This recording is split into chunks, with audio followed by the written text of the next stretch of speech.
Hey, this is Patrick Murphy Racy in the middle of nowhere, somewhere in central Indiana. I left my home in Knoxville this morning quite early, and I'm headed to Chicago, which is where I grew up.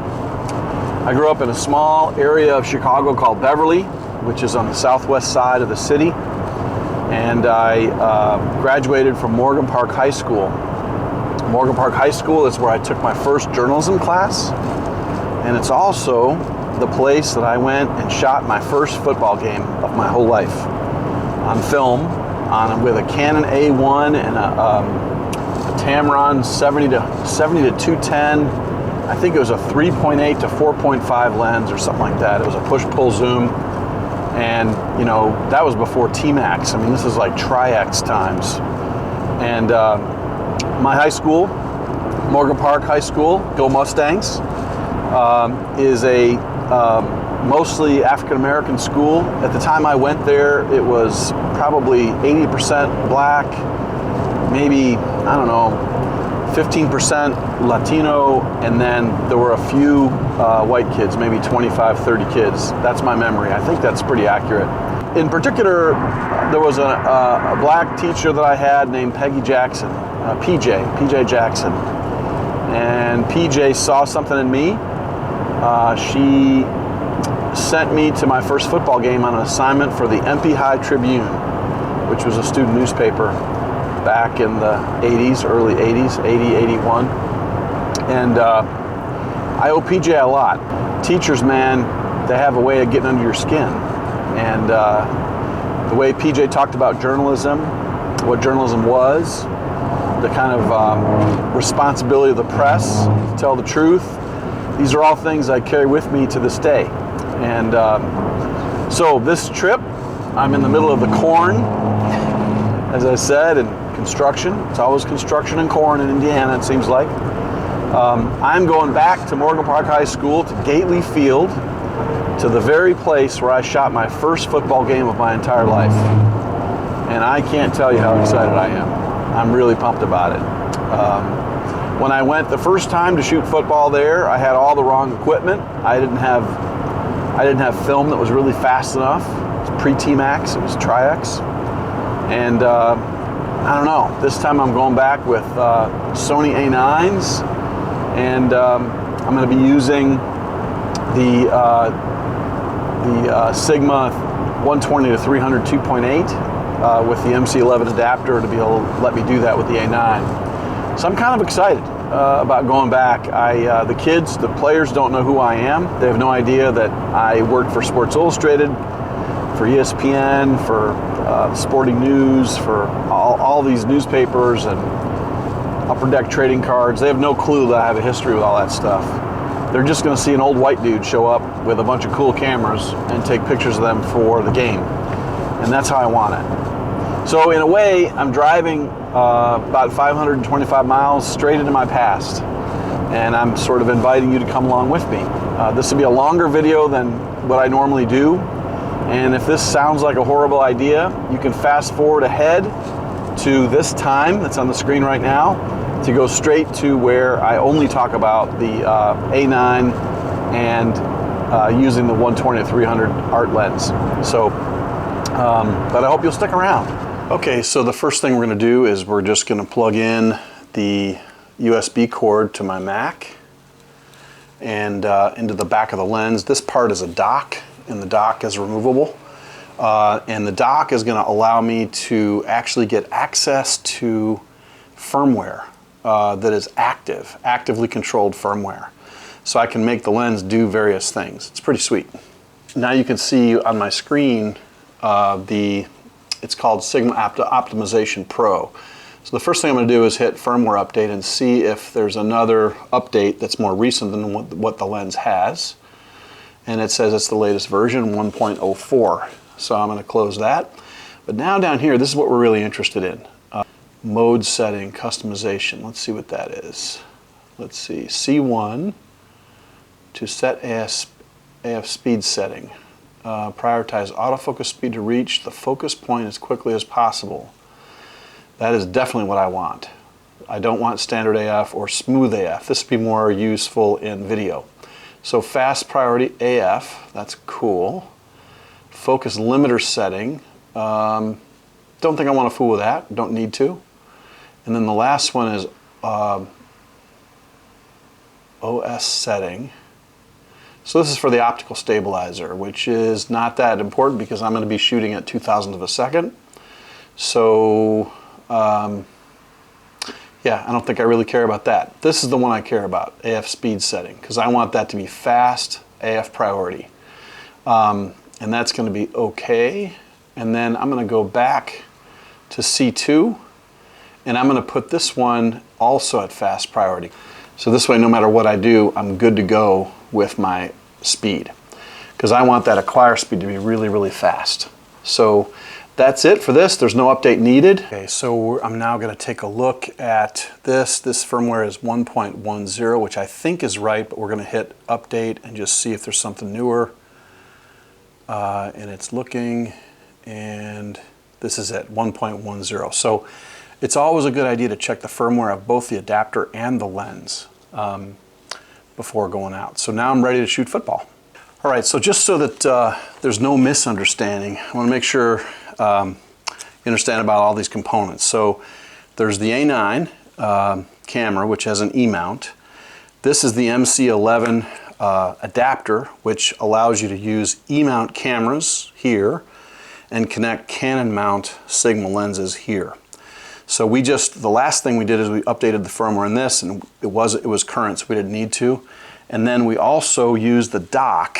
This is the Sigma dock for Canon. And basically this just allows the computer to interface with the lens itself. So it's very important. I'm not aware of anybody that has anything like Sigma's got right now, because they can, at any point in the future, they can update the firmware, the way the lens can work performance-wise, with future technology that's not even invented yet, cameras that don't exist yet. And by having this be all user changeable is a very powerful asset that, as far as I know, Sigma's the only one that has that. So it's really cool to be able to, like, you know, it's nice in Sony, everything is so advanced already. It's nice to have like an aftermarket manufacturer, lens manufacturer, that's also so forward thinking. So all we have to do now is we have to go to the game. So out here with the sport version of the 120 to 300 2.8 art lens from Sigma. And we already got it all adjusted earlier today with the computer. Now it's just time to shoot it. I'm stoked. Really excited to be out here shooting football at my high school. I can't believe I'm actually here. I was thinking it was 1981 that I shot my first football game here. So it's kind of neat to be back at Gately Stadium. So let's get on, man. Let's shoot some football. First of all, I don't go anywhere without my RX100V. It's an amazing little camera, 24-1.8 Zeiss lens, great in low light. It's just a beautiful camera. This lens is sharp. And even at high ISOs. Now here's a 10 frame per second burst, but I've got the ball in 3 frames. So 10 frames a second is nothing to snivel at. Look how sharp this is, zoomed in. Love the eye candy it makes. Now this is kind of a messed up thing. I had a guy in my way, but you could see the camera and lens combination's tracking just fine. Now we're at 10,000 ISO as the light is going. I love how I can look through and still track guys in the middle of traffic. Look how tight that is. It's still holding together. And we're at 12,800 ISO here. And it's just clicking along fine. Looking through traffic and still holding focus on what I want. Love that.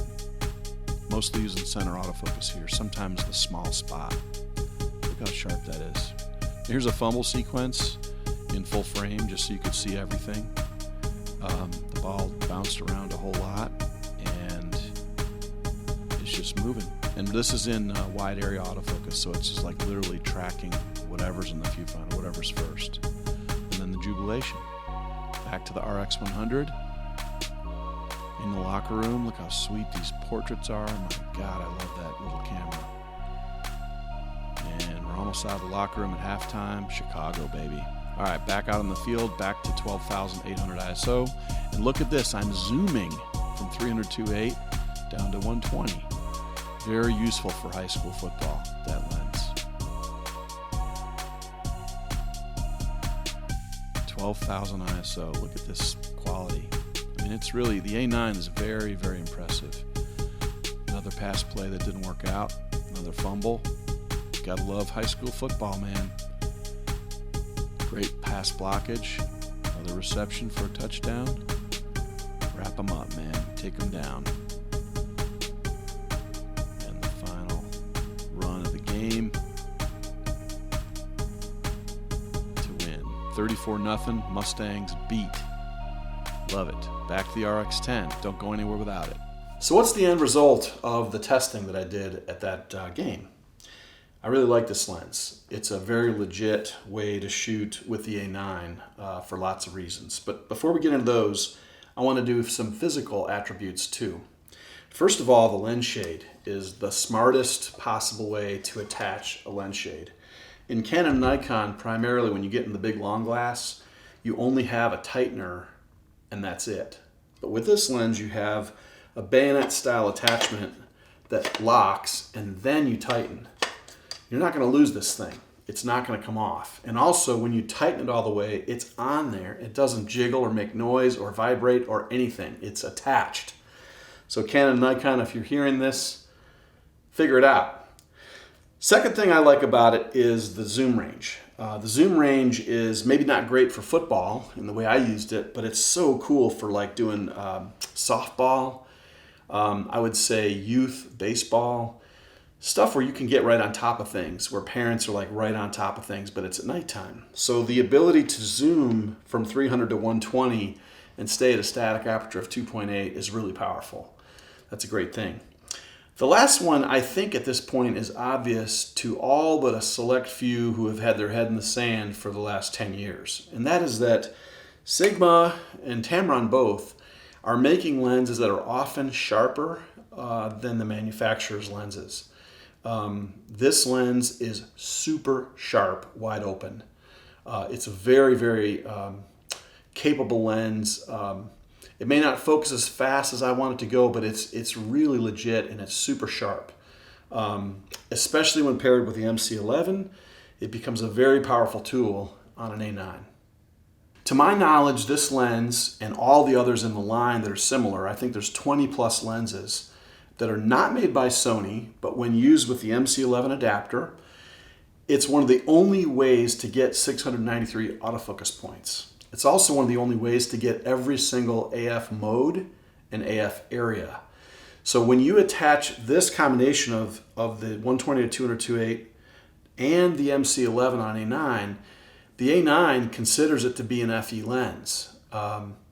And so you get to use wide area autofocus with 693 AF points. You get to use IAF, which you can't do with a Canon lens. Face detect is there and works extremely well. Basically, you have the full featured autofocus 4D system available to you with this lens in the MC11. And that's a very powerful asset for this. And it's a huge advantage over Canon lenses or Canon mount lenses that are not Sigma. Another huge area that we touched on in the very beginning of the video is that it's not just the cameras now that are firmware upgradable, it's the lens and the adapter in Sigma. So you've got three different pieces of handshake, if you will, that all have to work together, and they work together extremely well. The fact that two of those three things, meaning the adapter and the lens, are made by the same company is huge. So when Sigma is making a firmware update for its own glass, it's going to work, and that's very important. I love the custom switch, off and then C1 and C2 right on the lens. So if you did, say, nature photography on Wednesday through Friday, and then you did sports photography on the weekends, this is cool because you just flick a switch. You don't have to hook up to a computer or anything. You can just go right to what you're doing by flicking the switch. I love that ability. They're very smart to do that. It's very, very smart. The only real drawback that I found in shooting the 120 to 300, and I was extremely low light, but the only real drawback I found was AF speed and the delay. So once you hit that back button focus button, even with playing with the custom functions in the A9, I couldn't get that delay to disappear. So you really have to find the action early, get autofocused, and then shoot with your trigger finger. If you find the action with autofocus first and then it's not quite in focus yet and you start shooting, you're going to shoot a series of fuzzballs. So this is a huge disadvantage in comparison to the FE mount lenses, especially the 2G Masters. So a little bit slow side on the autofocus, I felt like, and then that sort of slow speed to acquire when you start shooting. So there's a kind of a bit of a delay and a lag, just like there is with the A-mount glass with an LEA3. It's about the same amount of delay.